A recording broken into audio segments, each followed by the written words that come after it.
बीडचा एक कार्यकर्ता आहे का पीए, तो ह्या दोन पैकी एका आरोपीकडे गेला आणि त्याला सांगितलं आपल्याला जायचं. इथून खरी ही सुरुवात झाली. यांची ह्या दोन आरोपी यांची आणि त्या बीडचा पीए का तो कार्यकर्ता मला माहित नाही, त्यांनी याला नेलेलं यांना. आणि ही खरा घटनाक्रम इथून सुरू झाला. त्यांनी हे सगळं माझं शोधत होते. यांना 3 प्रकारात दिलते. आधी ते सांगतो मग घटनाक्रम सांगतो, कारण हे राज्यासाठी पत्रकार बांधवांना तुमच्यासाठी सुद्धा आहे, कारण बऱ्याचशा व्यक्तीचे त्याच्यात नाव आहे. म्हणून थोडासा वेळ जाणार आहे आपला प्रेसमध्ये, पण आपल्याला हे महाराष्ट्रासाठी हादरवणारा विषय आहे. पहिलं काम ठरलं होतं त्यांच्याकडून करून घेणं. खोट्या रेकॉर्डिंग बनवा, खोटे व्हिडिओ बनवा, ते द्या, याच्यासाठी तो विषय चाललेला होता. त्यांना ते कुठंच मिळाना, खऱ्या मिळानात आणि खोट्या मिळानात. ते तयारीचे असतील तयारीत करण्याच्या. मग ते दुसऱ्या मुद्द्यावरती आले, खूनच करून टाकायचा. मग तिसऱ्या मुद्द्यावरती आले की आपण गोळ्या देऊन किंवा ते औषध देऊन मग घातपात करू. हे बघा, तो बीडचा कोण कांचन नावाचा माणूस आहे, तो धनंजय मुंडेचा कार्यकर्ता आहे किंवा पीए. धनंजय मुंडे हे माझ्या विरोधात षडयंत्र रचण्याचं काम त्यांनी केलंय. मग जवळचं कोण धरायचं, तर मग हाय का कोणी शोधायला सुरुवात केली असेल किंवा यांची पहिलीच ओळख असेल.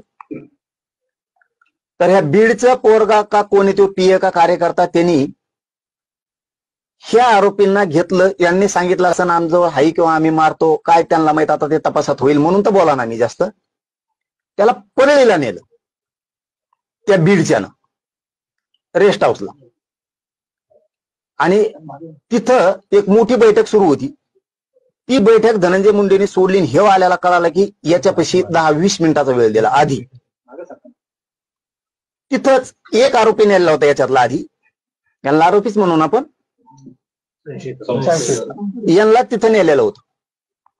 तिथं एक आधीच दुसरा होता ह्याच दोन्हीतला.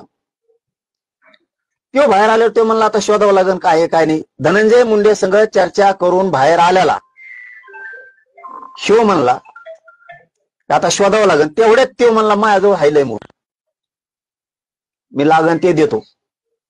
मग यांची तिथं इकडं आल्यावर 2 कोटीत का काय त्यांचं ते ठरलं आणि 50 लाख एक्स्ट्रा, म्हणजे असं 2.5 कोटीत त्यांचं ठरलं. याच्या आधी त्यांनी 5 ते 6 करोड रुपये नाशिलेले असेच. याच्यात पुन्हा यांची वारंवार धनंजय मुंडे संघ भेट झाली. त्याचा कुठंतरी सह्याद्री रेस्ट हाऊसच्या समोर कोणतं तरी निकेतन आहे तिथं बिल्डिंग. ही गोष्ट आहे भाऊबीजीच्या दिवशी.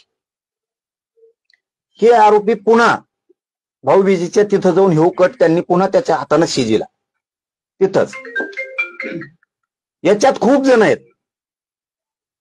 याच्यात ह्या अंतरवालीच्या परिसरातला आणखीन एक बडे नावाचा कोणीतरी, त्याने पण 4 जण लोक नेलते. आता ते तपासात घेतील काय काय.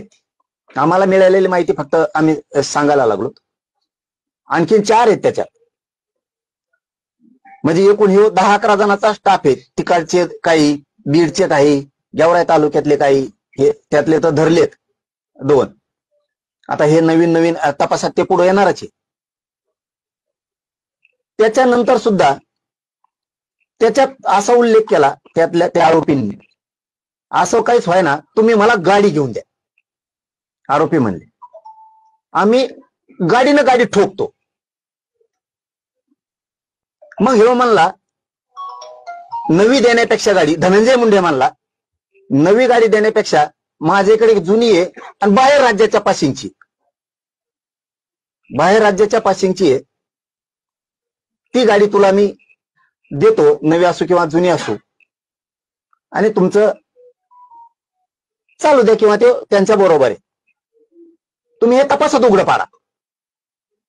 याच्यात हे करणाऱ्यापेक्षा याच्यातला मूळ धनंजय मुंडे, या धनंजय मुंडेनं